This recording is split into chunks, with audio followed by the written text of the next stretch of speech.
Today is my dear sister-in-law's wedding, but here I am lying in a hospital bed.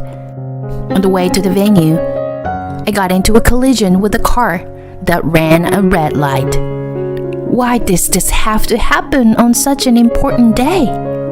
I rarely ever get into accidents. Amidst all this, I received an angry call from my husband.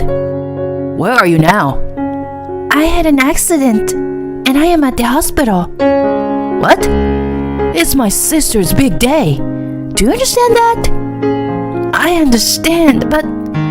Shut up. Listen to me. You crawl if you have to, but you must attend. Got it?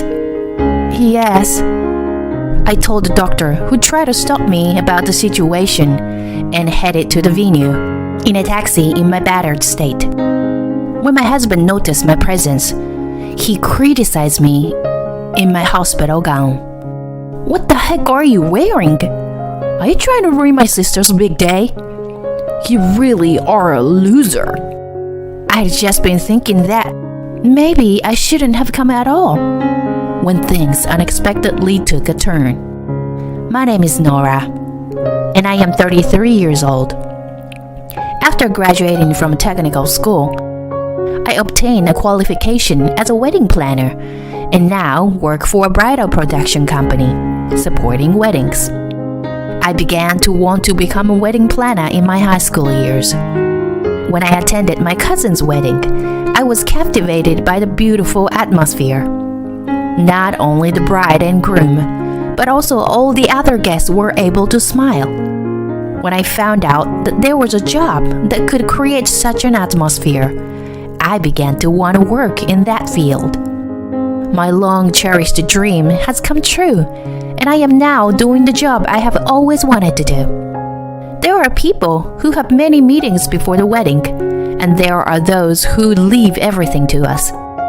Among the various couples, I always try to make it the best wedding for them. 2 years ago, I got married as well. My partner's name is Troy, who was a classmate in high school.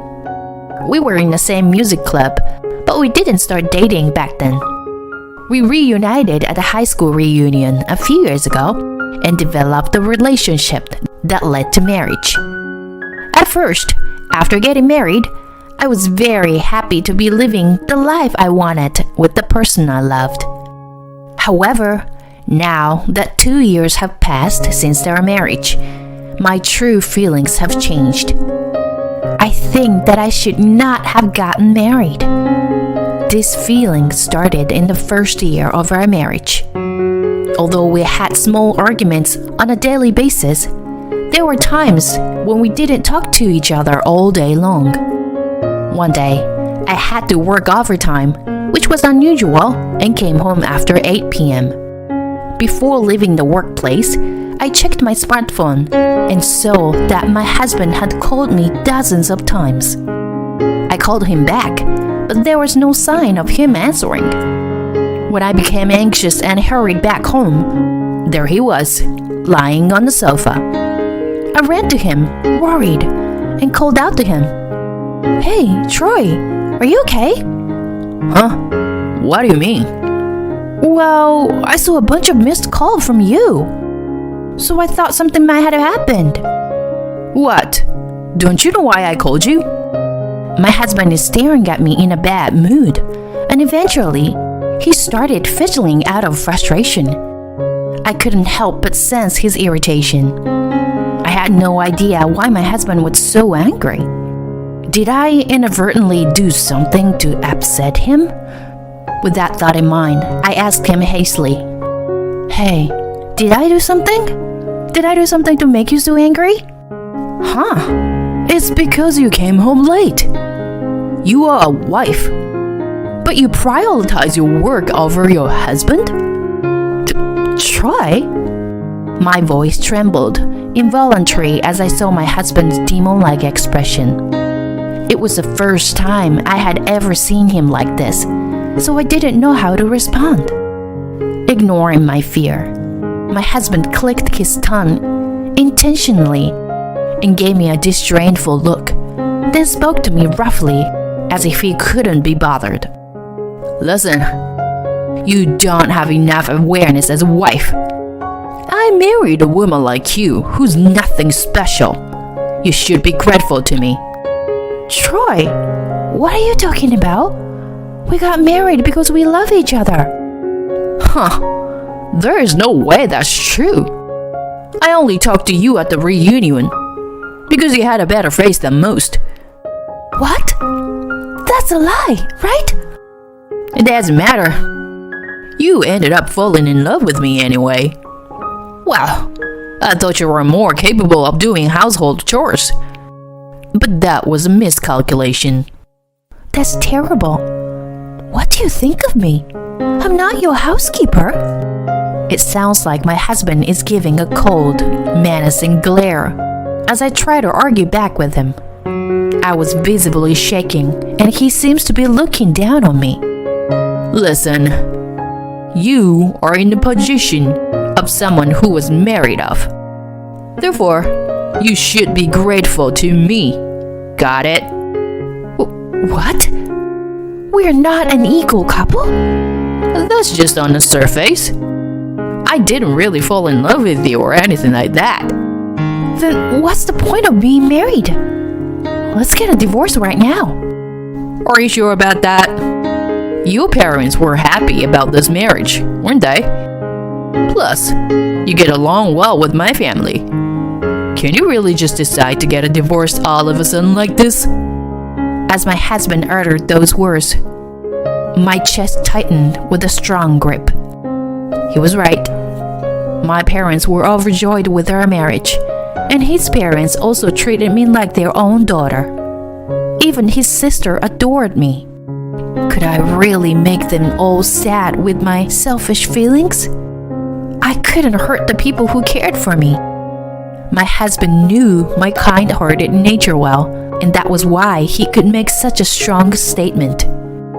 He was taking advantage of my kindness. His arrogance angered me, but I didn't have the courage to stand up to him.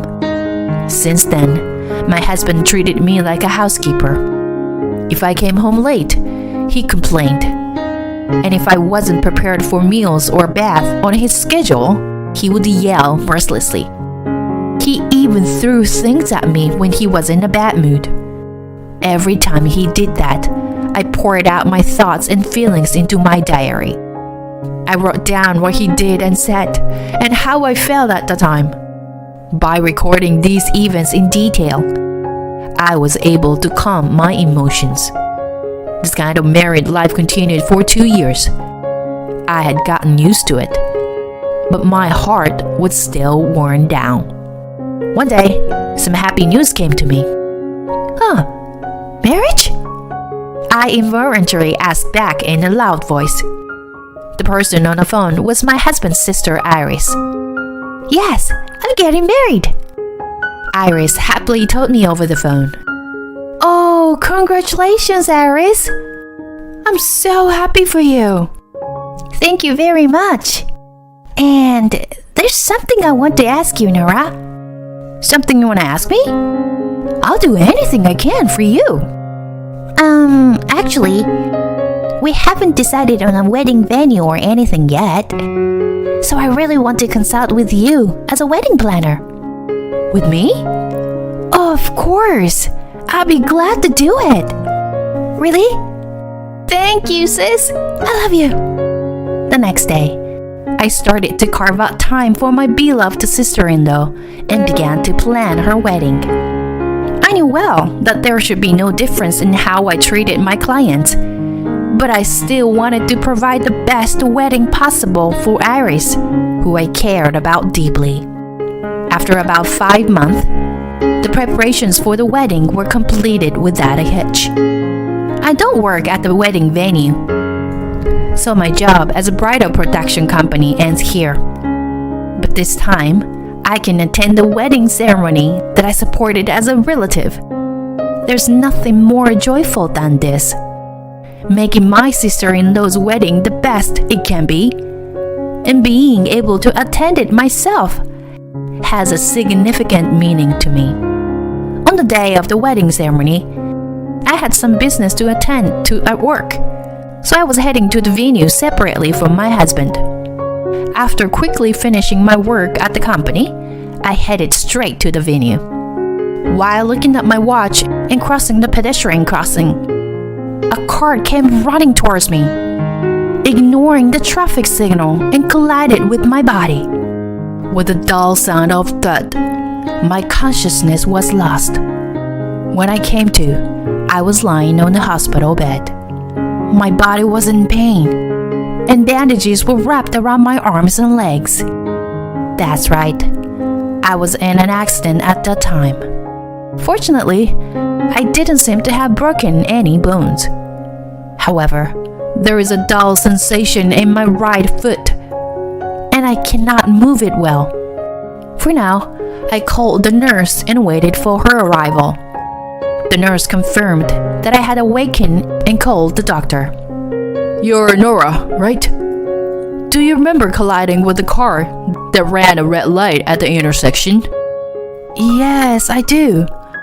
It was a dark green car, I believe. Yes, that's correct. Fortunately, you didn't suffer any serious injuries. That's great news. The numbness you're feeling in certain area should improve gradually with physical therapy during your hospital stay. I see. Thank you very much. The doctor leaves the room, and I laid back down on the bed. It's then that I remembered something important. Wait, isn't today Iris's wedding? As I search through my bag for my phone, it starts ringing. Hey, Nora! Where are you and what are you doing? Frantically responding to the call, my husband shouts at me over the phone. Iris's wedding is about to start, you know. Troy, thank God you called.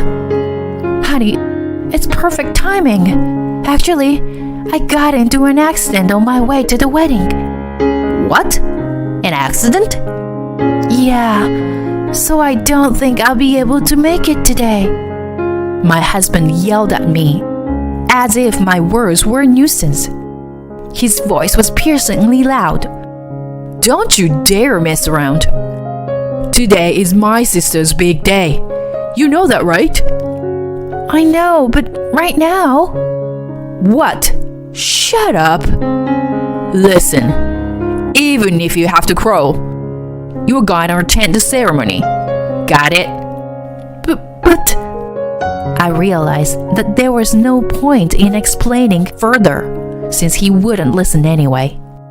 Talking to him would be futile. I felt our marriage crumble before my eyes, and I became aware of this. I had had enough.